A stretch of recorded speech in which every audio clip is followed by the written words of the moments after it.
제가 우리에게 주신 하나님의 말씀은 출애굽기 5장 1절부터 9절까지의 말씀입니다.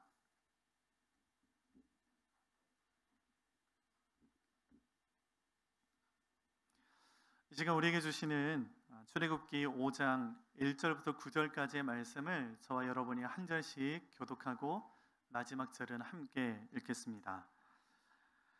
그 후에 모세와 아론이 바로에게 가서 이르되 이스라엘의 하나님 여호와께서 이렇게 말씀하시기를 내 백성을 보내라. 그러면 그들이 광야에서 내 앞에 절기를 지킬 것이니라 하셨나이다.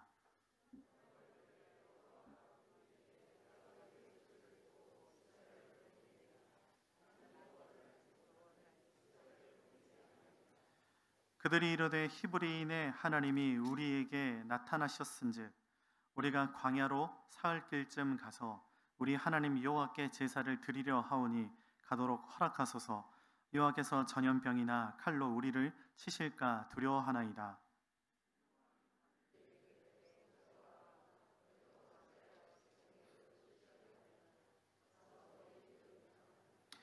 바로가 또 이르되 이제 이 땅의 백성이 많아졌거늘 너희가 그들로 노역을 쉬게 하는도다 하고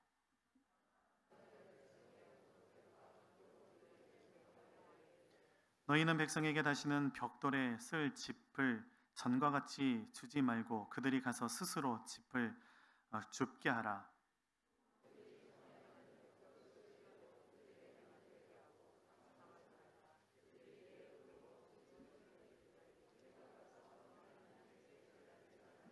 마지막 절 함께 읽습니다.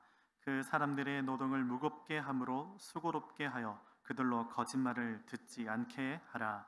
아멘. 오늘 또 어떤 상황과 환경에도 그것에 구애받지 않고 하나님께 또 소망 두며 예배하며 나아가는 저와 여러분들에게 주님의 크신 은혜를 부어주시기를 주님의 이름으로 간절히 축복합니다. 이 시간에는 우리가 읽은 본문 말씀 중심으로 출코로나기 예배하기 위해 라는 제목으로 하나님의 말씀 함께 나누기를 원합니다.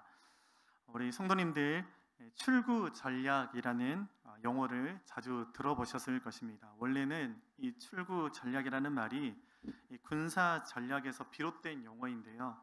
작전 지역이나 전장에서 인명이나 군력의 피해를 최소화하면서 철수하는 전략을 의미하지만 요즘은 사회 경제 용어로 많이 사용되고 있고 또 자주 듣게 되는 용어가 이 출구 전략이라는 용어입니다.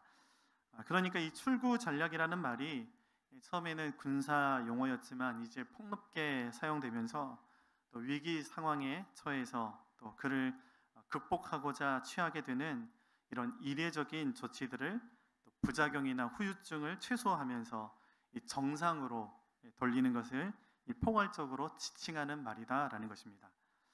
최근 들어서는 범국가적으로 이 코로나 출구 전략에 대한 논의가 계속되고 있습니다.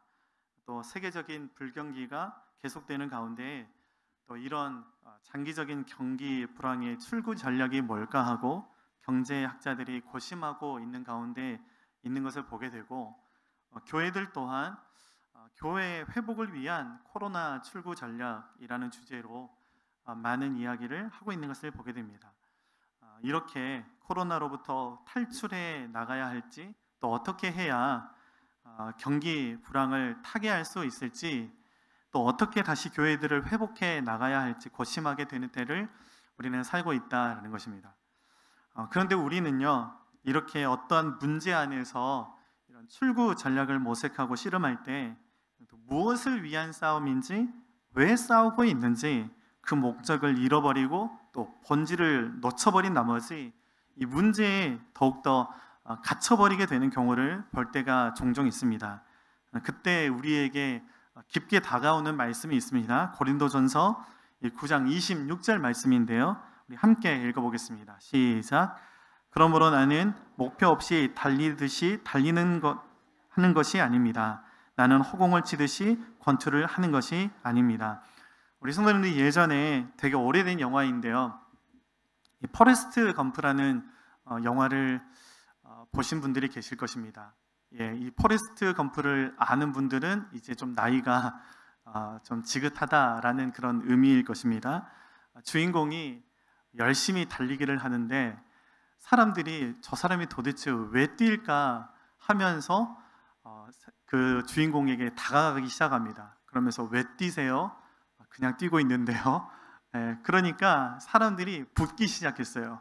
그래서 수많은 사람들이 이 포레스트 검프 이 주인공과 같이 함께 달리기를 하는 모습을 기억하실 것입니다. 그런데 여러분, 달리기 선수가 열심히 달리기를 하고 있는데 왜 달리세요? 라고 물으니까 저도 모르겠는데요. 남들이 뛰니까 열심히 그냥 달리고 있을 뿐입니다. 라고 이야기를 한다면 여러분, 어떻게 우리가 생각을 해야 될까? 절대 그럴 수 없는 것이고 또 그래서는 절대 안 되는 것일 것입니다. 또 권투 선수가 권투 시합을 하는데 상대를 때리지는 못하고 계속해서 이 허공에 주먹을 휘둘러대면 결국에는 제풀에 지쳐서 쓰러지게 되지 않겠습니까? 이렇게 우리는 목적 의식을 가져야 한다라는 것입니다. 이 조선시대에 어느 사대부 양반가에 게으른 종이 한 명이 있었습니다. 일도 주인 어른이 있을 때만 열심히 하는 척 했고요. 늘 신세 한탄하고 늘 불평 불만 뿐이었습니다. 문제는요, 다른 종들이 하는 일도 사사건건 참견하는 것이었습니다. 한마디로 하면 게으르고 악한 종이었습니다. 그래도 이 주인 어른이 진짜 선비였습니다. 계속 참아주고 때로는 훈계하고 달래기도 하고, 그런데도 변화가 도대체 일어나지를 않는 거예요. 원래 사람이 변화하기는 참 어렵고요, 변질하기는 참 쉬운 존재 아닙니까? 이 선비가 결국에 큰 결단을 하게 됩니다. 게으르고 악한 종 때문에 피해만 계속 심해져 가니까 노비 문서를 불러 태우고 이 종에게 자유를 준 것입니다. 이 자유케 된 종이 옳다구나, 이제 자유다, 노래를 부르면서 짐을 싸고 뒤도 돌아보지 않고 주인집을 나섰습니다. 며칠이 지났을까요? 한 3일 정도 되었을까? 이 종이 다시 주인집에 돌아온 것입니다. 여러분, 왜 그랬겠습니까? 세상은 넓은데 자유를 얻었는데 갈 곳이 도대체 없는 거예요. 자유인으로 또 살아갈 실력이 없는 겁니다. 도대체 어디로 가야 될지는 모르겠고 그동안 모아놓은 돈도 없으니 자유가 있어도 자유를 누리지 못했다. 갈 곳이 없어서 자유를 얻었음에도 불구하고 다시 종으로 돌아왔다라는 것입니다. 여러분, 우리는 어떻습니까? 그렇게 우리는 이 코로나 출구 전략이 무엇인지, 또 우리 앞에 닥친 시련을 어떻게 해결할지 고민하고 있지만, 여러분, 그런 논의도 그런 연구도 계속되어야 하는 것이겠지만, 우리 신앙생활 가운데 또 시련을 이겨낼 수 있는, 문제를 해결할 수 있는 출구 전략이 무엇인지 우리는 함께 기도하면서 나가야 되겠지만, 또한 절대 간과할 수 없는 것이 있는데, 여러분, 코로나 그 이후에, 그러니까 포스트 코로나에서 우리의 삶은 어디로 향해야 될지, 또 시련과 문제 해결이 우리에게 주어졌을 때 우리의 신앙은 도대체 어떠해야 할지 우리는 반드시 생각하지 않으면 안 된다라는 것입니다. 오늘 우리가 읽은 본문 말씀이 그렇습니다. 오늘 말씀은 이스라엘 백성이 애굽으로부터 탈출할 출구 전략에 대해서 이야기를 하고 있는 것처럼 보이지만, 사실은요, 출애굽을 해야 하는 출구 전략이 아니라 출애굽을 해야 되는 진짜 이유가 무엇인지, 그리고 출애굽 이후에 이스라엘 백성의 삶의 모습이 어떠해야 할지에 대해서 우리에게 가르쳐주고 있는 말씀인 것을 보게 됩니다. 오늘 본 말씀을 보면 우리가 3년 동안이나 코로나에 발이 묶여 있듯이 애굽에 그들의 인생이 묶여 있던 이스라엘 백성을 보게 됩니다. 우리는 3년이라는 시간을 잃어버린 것 같고 그렇게 3년 동안이나 갑갑하고 답답한 가운데 있었는데, 이스라엘 백성은 자그마치 400년 동안을 그렇게 하고 있었습니다. 그러니 여러분, 우리가 자유를 열망하는 것보다 얼마나 이스라엘 백성이 자유를 열망했겠습니까? 저도 몇 주 전에 온 가족들이 코로나에 걸려서 일주일을 집에 갇혀 지낸 적이 있었습니다. 정말 힘들더라고요. 이거 정말 진심인데요, 너무 교회가 오고 싶은 거예요. 정말 교회가 오고 싶었습니다. 진심이에요, 진심. 예. 이스라엘 백성은요, 그런데 400년 동안이나 갇혀 지냈습니다. 일주일 동안 격리해도 그렇게 힘든데 400년 동안이나 노예 신분으로 고통당하고 있으니 얼마나 자유를 그렇게 간절히 바랐겠습니까? 그런 이스라엘 백성을 하나님께서 기억해 내시고 모세라는 잊혀진 사람을 부르시고 바로에게 보내셔서 이스라엘 백성을 출애굽시키고 있는 장면이 바로 오늘 말씀입니다. 그런데 오늘 말씀을 자세히 들여다보면 이 모세는 바로에게 나아가서 이 내 백성을 내보내라 하는 하나님의 말씀을 전하면서 그 이유에 대해서, 그러니까 출애굽해야 되는 그 이유에 대해서 이렇게 이야기하고 있는 것을 보게 됩니다. 먼저는요, 노예 생활에서 벗어나서 우리가 자유케 되기를 원합니다 라고 이야기하지 않았습니다. 억눌리는 삶 대신에 편안한 삶을 누리는 그런 삶으로 나아가기를 바란다라고도 하지 않았습니다. 가나안 땅으로 들어가서 우리 민족만의 나라를 세우려고 한다 이렇게 이야기하지도 않았습니다. 그것들이 이스라엘 백성들이 출애굽하려는 진정한 이유가 아니었다라는 것입니다. 대신에 모세가 일관되게 광야에서 하나님께 절기를 지키고 제사를 드리려고 우리는 출애굽하기를 원한다라고 이야기하고 있는 것을 보게 됩니다. 먼저 우리 출애굽기 5장 1절 말씀인데요, 우리 세번역 성경으로 함께 읽어보겠습니다. 시작. 그 뒤에 모세와 아론이 바로에게 가서 말하였다. 주 이스라엘의 하나님이 말씀하시기를 나의 백성을 보내라. 그들이 광야에서 나의 절기를 지켜야 한다 하셨습니다. 아멘. 한 번만 말했겠습니까? 또 이야기하고 있습니다. 3절입니다. 우리 같이 함께 또 읽겠습니다. 시작. 그들이 말하였다. 히브리 사람의 하나님이 우리에게 나타나셨습니다. 우리가 광야로 사흘 길을 가서 주 우리 하나님께 제사를 드릴 수 있게 허락하여 주십시오. 그렇게 하지 않으면 주님께서 무서운 질병이나 칼로 우리를 치실 것입니다. 누군가가 한 번 말하고 두 번 말하기 시작하면 뭔가 있겠구나, 우리가 귀를 쫑긋 세우지 않겠습니까? 그런데 여러분, 두 번에 그치지 않고 한 번 더 이야기하는 것을 보게 됩니다. 8절 말씀입니다. 시작. 그러나 벽돌 생산량은 이전과 같게 하여라. 만들어내는 벽돌의 수가 줄어들어서는 안 된다. 그들이 게을러서 그들이 하나님께 제사를 드리러 가게 해달라고 하면서 떠든다. 여러분, 계속해서 반복해서 이야기하는 것 진심이기 때문에 그렇다라는 것입니다.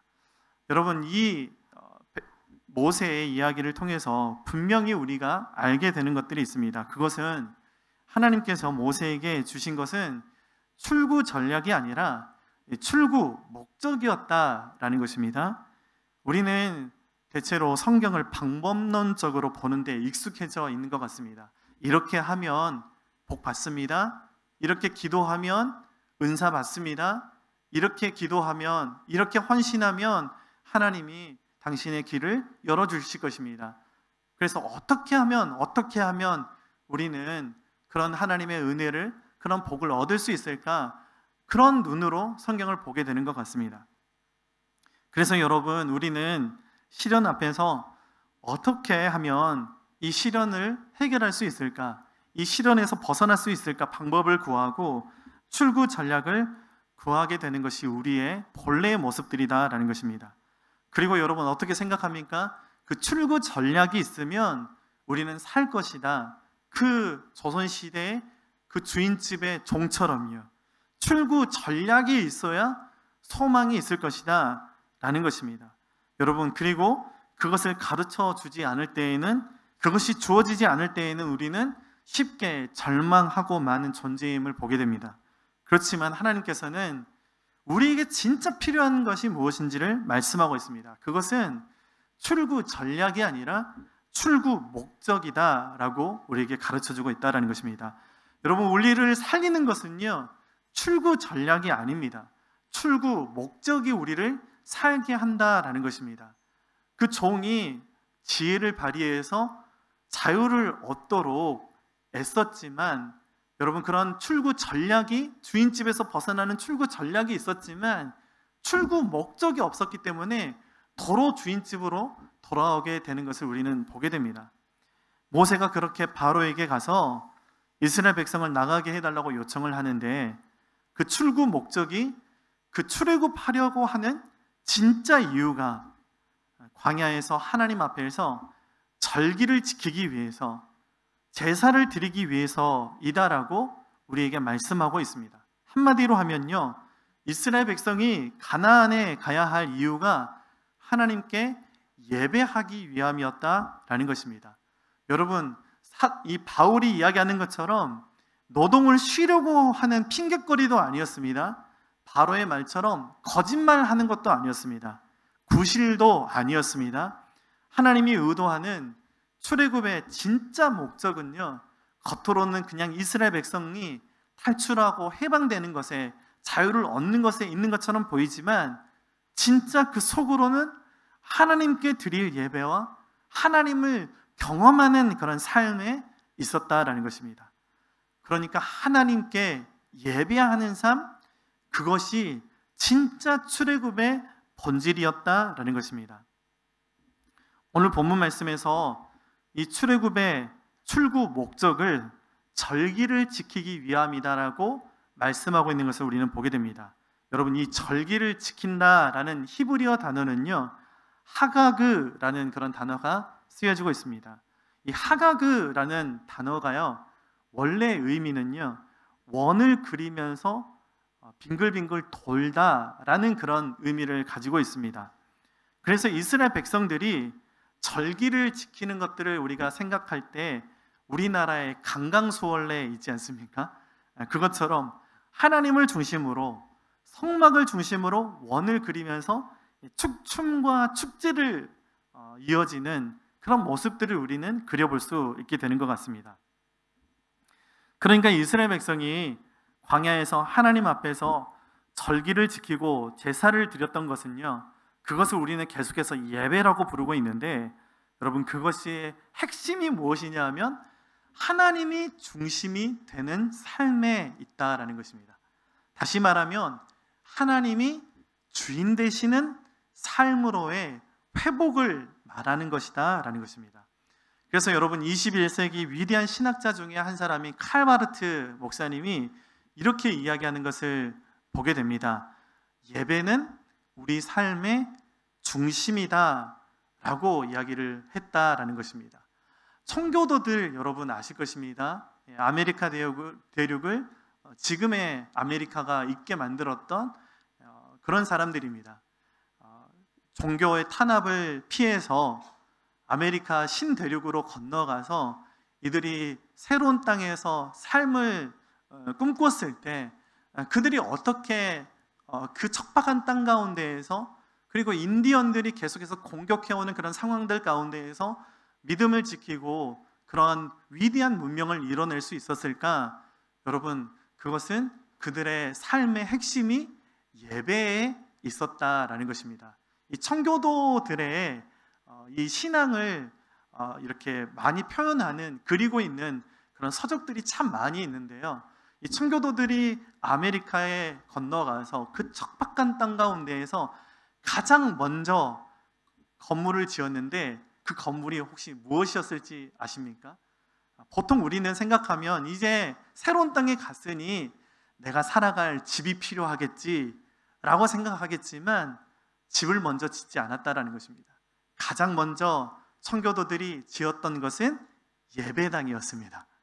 예배당을 짓고, 그 다음에 집을 짓고, 그 다음에 학교를 짓고, 병원을 짓고, 그렇게 하나님 중심적인, 예배 중심적인 삶을 살아내었던 우리 청교도들의 신앙을 우리가 보게 되는 것입니다. 여러분, 영국 사람들에게 있어서 삶의 중심은 축구다라는 그런 이야기가 있습니다. 제가 아마 기억으로 지지난주에 우리 자매 성도님들께서 별로 싫어하시는 군대 이야기를 말씀을 드렸는데, 오늘은 또 두 번째로 싫어하시는 축구 이야기를 좀 하게 되는 것 같습니다. 일주일 동안 이 영국 사람들이 힘들게 일을 하고 난 다음에 온 가족들과 함께 향하는 곳이 교회가 아니고요, 이 축구장인 것을 보게 됩니다. 제가 그 영국 사람들이 시즌 티켓이라고 해서 그 자기가 응원하는 자기 연고지에 있는 그 축구 클럽 그 경기장에 매주마다 가서 경기를 볼 수 있는 이 시즌 티켓이 얼마인가 조사를 해봤더니 한 1년에 매주마다 이렇게 그 경기에 참여할 수 있는 시즌 티켓이 150만 원 정도 된다라고 합니다. 별로 싸네 이렇게 생각하실 수도 있겠지만 네, 저한테는 참 이렇게 어마무시한 그런 돈을 투자해서 이게 가족 티켓이 아닙니다. 한 사람당 이렇다라는 거예요. 저희 가족을 생각을 해보니까 시즌 티켓을 구매하려고 하니까 1년에 1,000만 원 이상이 들더라고요. 제가 생각을 해보면 이 가족들을 데리고 다 가서 자기 신이 응원하는 그런 팀을 응원합니다. 이 선수들마다 응원가도 있습니다. 이 완전 축구장의 분위기가요, 만약에 하나님만 그 중심에 계시다면 아마 최고의 예배이지 않을까라는 그런 생각이 드는 그런 모습들이 연상됩니다. 그런데 중심에는 뭐가 있습니까? 이따만은 그냥 작은 공 하나가 있는 거예요.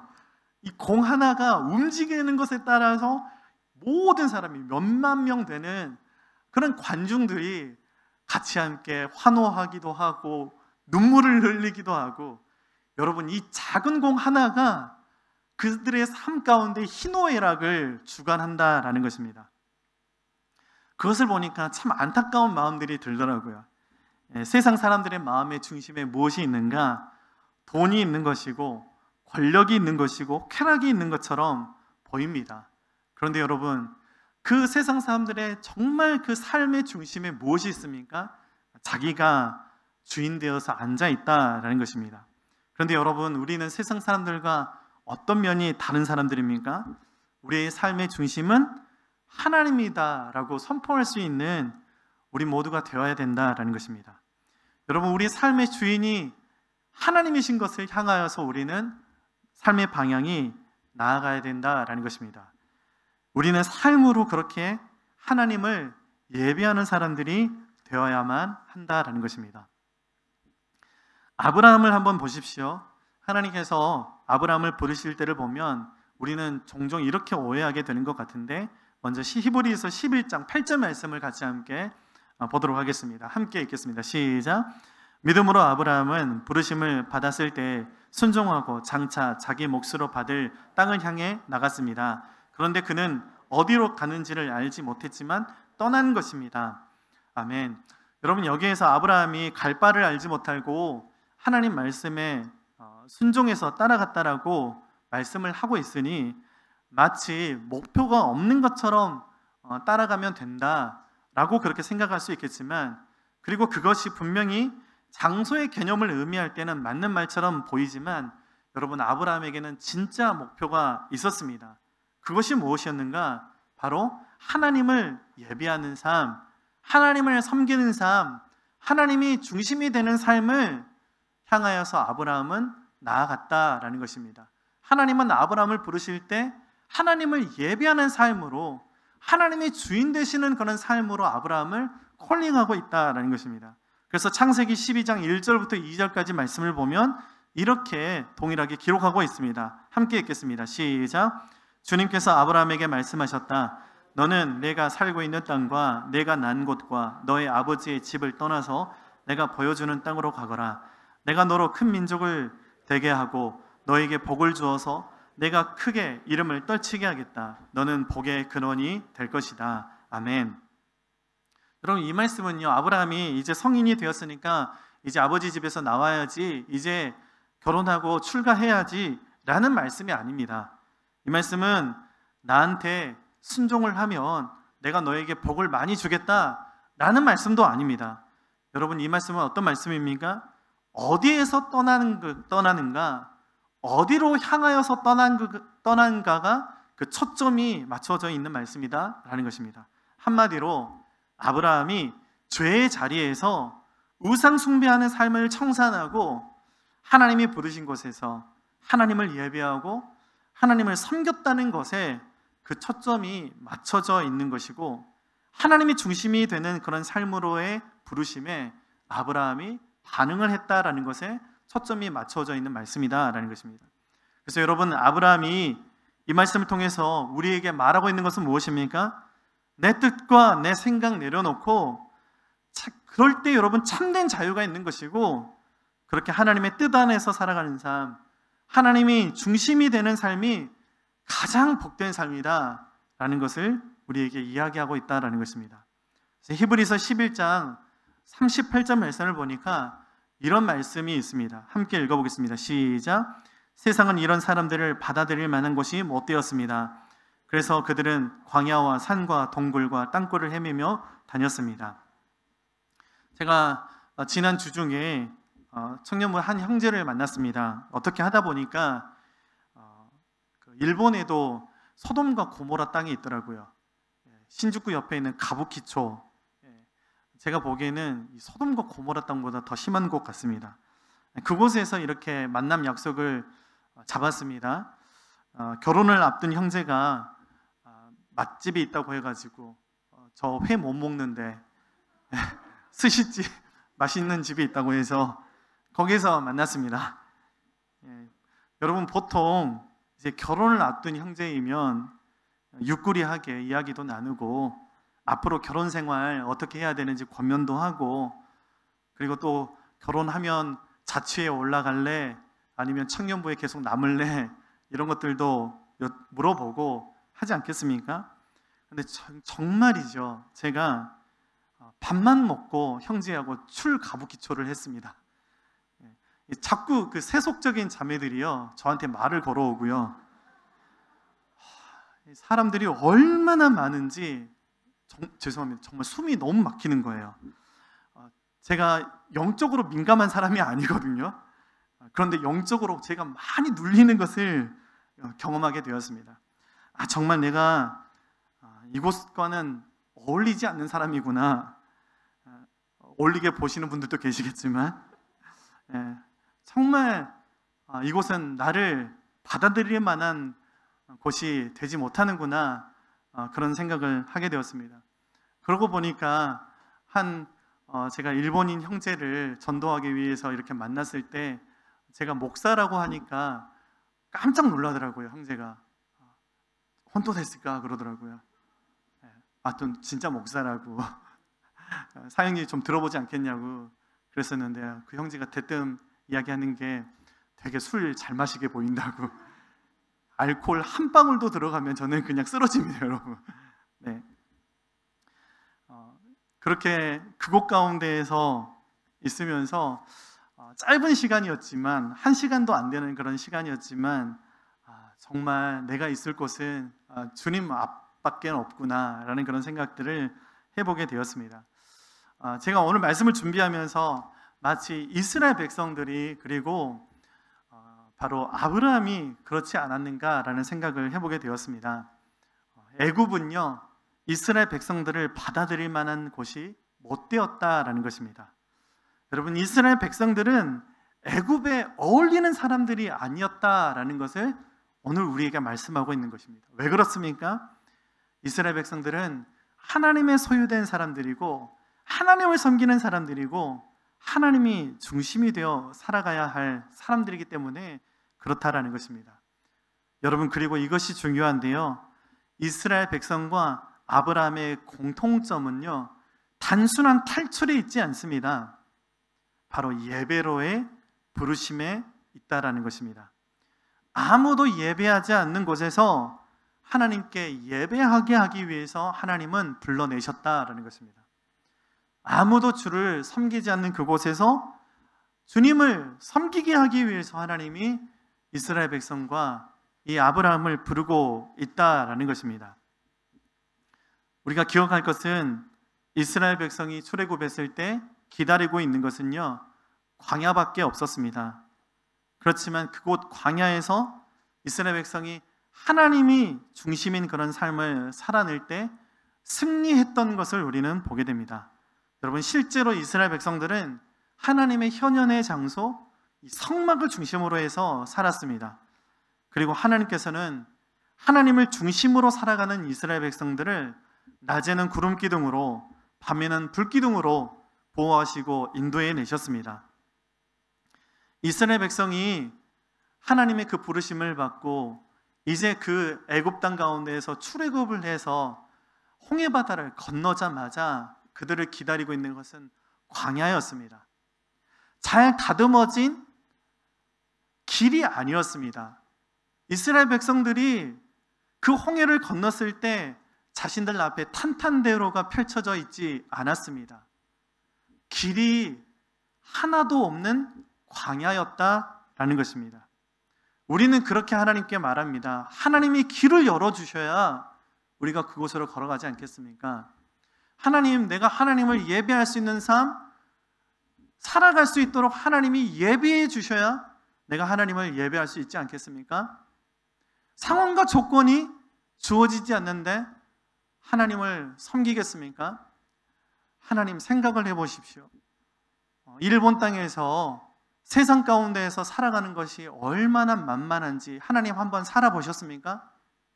하나님 섬기는 삶이라고요? 여러분, 하나님 세상 가운데에서는 타협하지 않으면 살아갈 수가 없습니다. 적당하게 아부하지 않으면 살아갈 수 없습니다. 적당하게 거짓말하지 않으면 살아갈 수 없는 것이 저 세상입니다. 그런데 저 세상 가운데에서 우리를 불러내셔서, 그 광야 가운데 우리를 불러내셔서 하나님 뜻 가운데 하나님 말씀 중심으로 살아가라고요.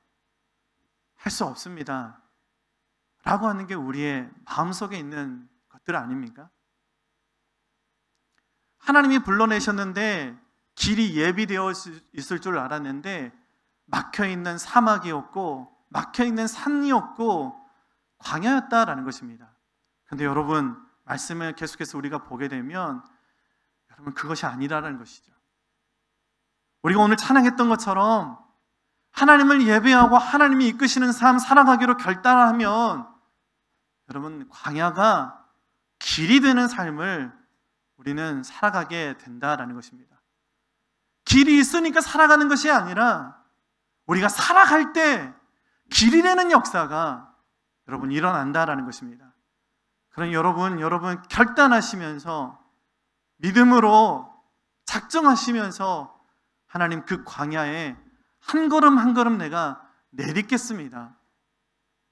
그리고 내가 먼저 그 길을 걸어갈 때 나를 따르는 뒤에 있는 사람들이 그 발자국을 보고 한 걸음 한 걸음 따라오게 될 것입니다.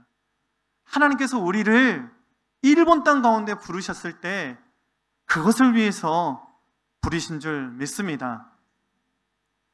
일본 땅 가운데에서 하나님을 섬기고 하나님을 높이는 그런 삶을 살아가라고 우리를 불러내신 줄 믿습니다.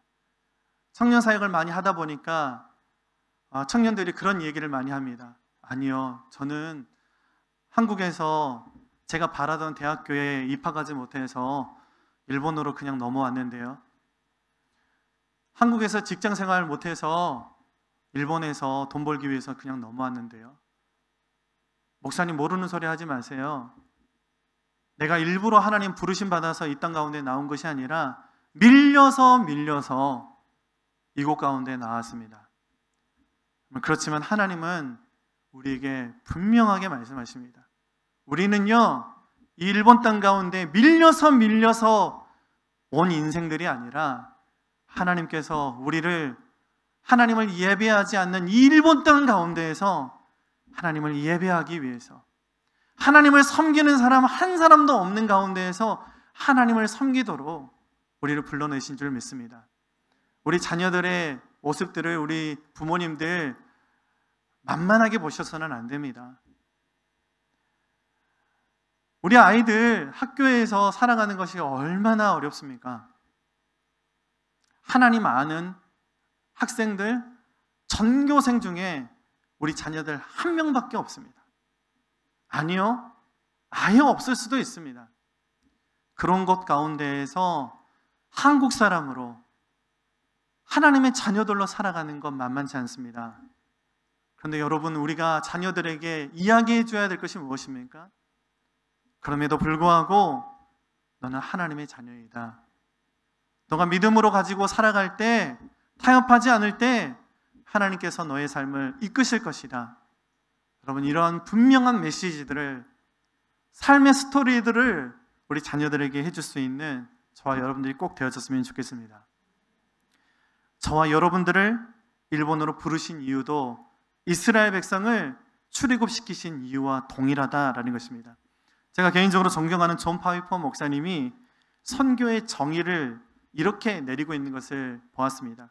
저는 선교의 정의 중에 그 선교의 정의가 가장 옳다고 생각하고 가장 동의하는 그런 선교의 정의입니다. 선교가 무엇인지 물었을 때 이렇게 대답을 하시더라고요. 선교란 예배가 없는 곳에 예배를 세우는 것이다 라는 것입니다. 우리가 일본 땅에서 삶으로 예배하는 것, 여러분 그것이 선교이다 라는 것입니다. 저희 사역자들만 선교사입니까? 우리 성도님들 한 사람 한 사람도 이 일본 땅에서 주님을 예배하고 주님을 섬기고 주님을 찬양하며 나가는 그런 모든 사람들이 선교이다라는 것입니다. 옆에 있는 분 바라보면서 좀 이렇게 좀 알려주셨으면 좋겠습니다. 그러고 보니 선교사셨네요. 시작. 죄송합니다. 일본 오니까 10년도 안 됐는데 한국말을 잃어버립니다. 발음이 잘 안 되지 않습니다. 다시 한번 좀 앞뒤에 있는 분들에게도 좀 인사하셨으면 좋겠습니다. 당신은 선교사입니다. 시작. 여러분, 말씀을 맺으면서 오늘 말씀은요, 출 코로나기를 써내려 가기를 바라는 우리의 삶이 추구하는 방향이 무엇이어야 되는지를 다시 한번 우리에게 가르쳐주고 있습니다. 누구나가 출 코로나를 해야 될 이유와 목적이 있을 것입니다. 누군가는 그리운 사람들을 만나기 위해서, 누군가는 무너진 일상을 다시 회복하기 위해서, 누군가는 무너진 가게를 다시 일으키기 위해서 출 코로나 하기를 바라고 기도하고 있을 것입니다. 여러분, 그런 것들도 필요합니다. 저도 한국에 한번 가보고 싶습니다. 몇 년 동안 한국을 못 가니까 부모님이 언제 오냐 그러시더라고요. 그러나 여러분, 그것이 출 코로나의 본질일 수는 없다라는 것입니다. 그러니 여러분, 코로나 가운데 힘겨운 삶을 싸우고 있는 우리 한 사람 한 사람이지만 그 가운데서도 하나님이 중심이 되는 그런 삶을 살기로 결단할 수 있는 저와 여러분들 되었으면 좋겠습니다. 하나님이 주인 되시는 삶을 여러분들 부르신 그곳에서 살아내십시오. 그것이 선교이다라는 것입니다. 간절히 기도하고 바라는 것은 다시 한번 무너진 우리의 예배들이 회복되기를 원합니다. 다시 한번 무너진 우리의 기도의 제단들이 이 땅 가운데 다시 세워지기를 원합니다. 그래서 여러분, 이스라엘 백성들이 하나님께서 출애굽하셔서 그 광야를 걸어갈 때 길이 되는 역사를 경험했듯이, 목도했듯이 우리 또한 예배가 회복되고 기도가 회복되어서 크신 하나님의 은혜를 경험할 수 있는 한 주를 믿음으로 살아낼 수 있는 저와 여러분들 되시기를 주님의 이름으로 간절히 축복합니다. 이제 우리 같이 함께 말씀 생각하시면서 하나님 앞에 이렇게 찬양했으면 좋겠습니다. 그렇습니다. 하나님께서 부르신 그곳에서 하나님, 우리는 예배할 것입니다. 하나님께서 부르신 그곳에서 우리는 믿음으로 하나님을 섬기며 나아갈 것입니다. 세상 가운데 우리가 비록 살아가고 있지만, 일본 땅 가운데서 우리가 비록 살아가고 있지만, 우리는 하나님을 섬기는, 하나님이 중심되는 그런 삶을 믿음으로 살아낼 수 있도록 주님 우리에게 은혜 더하여 주시옵소서. 우리 같이 함께 기도하는 마음으로 함께 찬양하며 나아가겠습니다.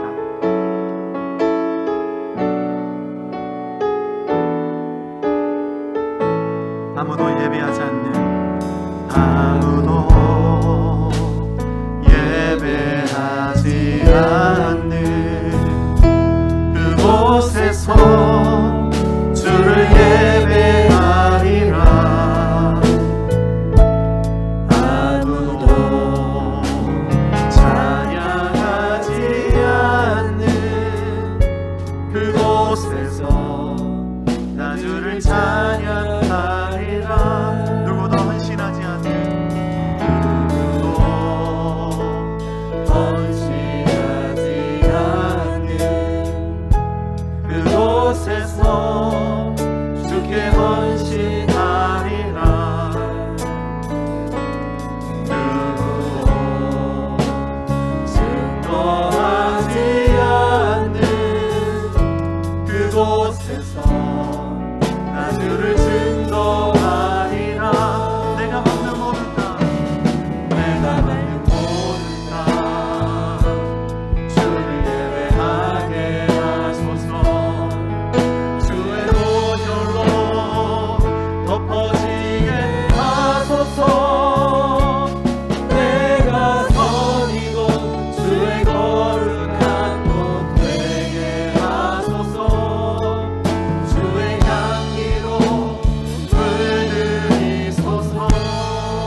다시 한번 내가 받는 모든 것, 내가 받는 모든 것, 주님께 두 손 높이 들고 찬양합시다. 주의 보혈로 덮어지게 하소서. 내가 선이고 주의 거룩한 곳 되게 하소서. 주의 향기로 물들이소서. 우리 다시 한번 찬양합시다. 내가 받는 모든 것, 주를 예배하게 하소서. 주의 보혈로 덮어지게 하소서. 내가 선이고 주의 거룩한 곳 되게 하소서. 주의 향기로 물들이소서. 여러분, 우리는 출구 전략이 있으면 살 것이라고 생각하지만 오늘 성경은 우리에게 말씀하고 있습니다. 출구 전략이 우리를 살게 하는 것이 아니라 출구 목적이 우리를 살게 하는 것이다. 여러분, 간절히 바라는 것은 주님, 우리를 부르신 그곳에서 주님, 우리를 부르신 그 하나님의 목적, 하나님, 우리의 소명 다시 기억해내게 도와주시옵소서. 그냥 우리 무너진 삶이 살아나고 회복되는 것이, 경제가 회복되는 것이, 관계가 회복되는 것이 우리 삶에 회복되어야 될 본질이 아니라, 주님, 무너진 우리의 예배가 다시 회복되게 도와주십시오. 무너진 우리의 기도의 재단이 다시 회복되게 도와주십시오. 이 땅 가운데에서 우리가 예배를 회복할 때, 기도를 회복할 때 우리의 삶을 통해 이 땅이 변화되는 것을 보게 하여 주십시오. 그런 하나님의 그 부르심 다시 한번 붙들고 믿음으로 삶으로 나아갈 수 있도록, 광야 같은 곳이지만 하나님, 우리가 믿음 가지고 그 발걸음을 내디딜 때 길이 되는 역사, 광야에 강이 흐르고 광야에 길이 나는 역사가 일어나는 것을 꼭 보게 도와주시옵소서. 그렇게 우리 개인의 삶과 우리 교회의 예배와 기도가 회복될 수 있도록 이 시간 우리 가운데 강력하게 은혜를 허락하여 달라고 우리 간절히 말씀을 생각하면서 이 시간 주여 한번 부르고 기도하겠습니다. 주여! 하나님 아버지 감사합니다. 주님, 이스라엘 백성을 부르신 것처럼, 아브라함을 불러내신 것처럼 주님, 우리를 이 땅 가운데로 불러주셔서 감사합니다. 하나님, 우리의 인생들이 밀리고 밀려서 이 땅 가운데 나온 인생들이 아니라 주님의 사명 붙잡고 주님의 부르심 붙잡고 나온 인생들임을 감사합니다. 그러니 하나님 아버지, 하나님, 무너졌던 우리의 삶의 중심이 다시 세워지게 하여 주시옵소서.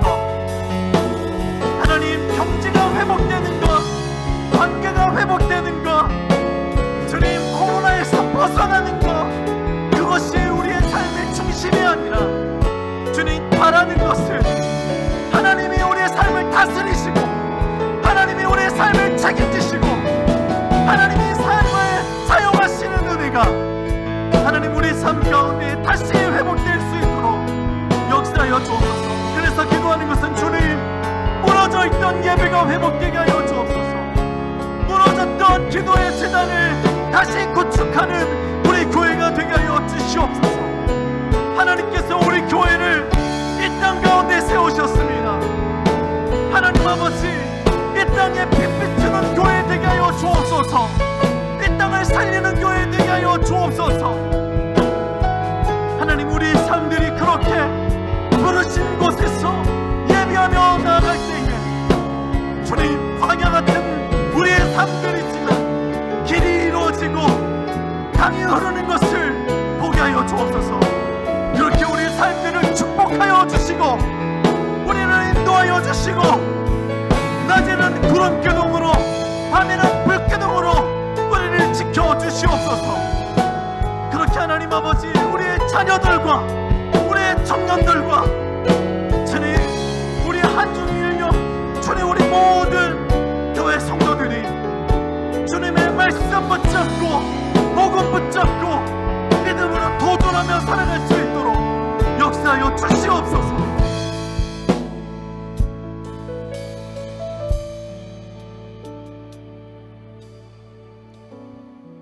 하나님 아버지, 주님께서 우리를 불러내신 곳이 광야 같은 이 땅이지만 주님을 섬기며 주님을 예배하며 말씀 붙들고 살아가는 우리의 모든 삶을 통해 광야 같은 이 땅 가운데 주님의 길이 열리는 것을 목도하게 하여 주시옵소서. 사막 같은 이 땅 가운데 생수의 강이 흐르는 것을 보게 하여 주옵소서. 주님, 그러한 삶으로 우리를 불러주셔서 감사합니다. 주님, 우리는 믿음이 없고 연약하오니 우리가 일주일 동안 살아가야 할 이 땅 가운데 하나님 중심으로, 하나님을 더욱더 가까이 하는 삶으로, 말씀 붙들고 도전하는 삶으로 살아갈 수 있도록, 믿음으로 맡겨진 삶을 잘 살아낼 수 있도록 도와주시고 지켜주시고 인도하여 주시옵소서. 그렇게 하나님, 우리 개인과 우리 교회 가운데 무너진 예배가 회복되고 무너진 기도의 재단이 다시 구축되게 하여 주시옵소서. 하나님의 역사하심과 하나님의 영광을 보는 우리 개인의 삶과 우리 교회가 될 수 있도록 은혜 허락하여 주시옵소서. 감사드리며 예수 그리스도의 이름으로 기도드립니다. 아멘.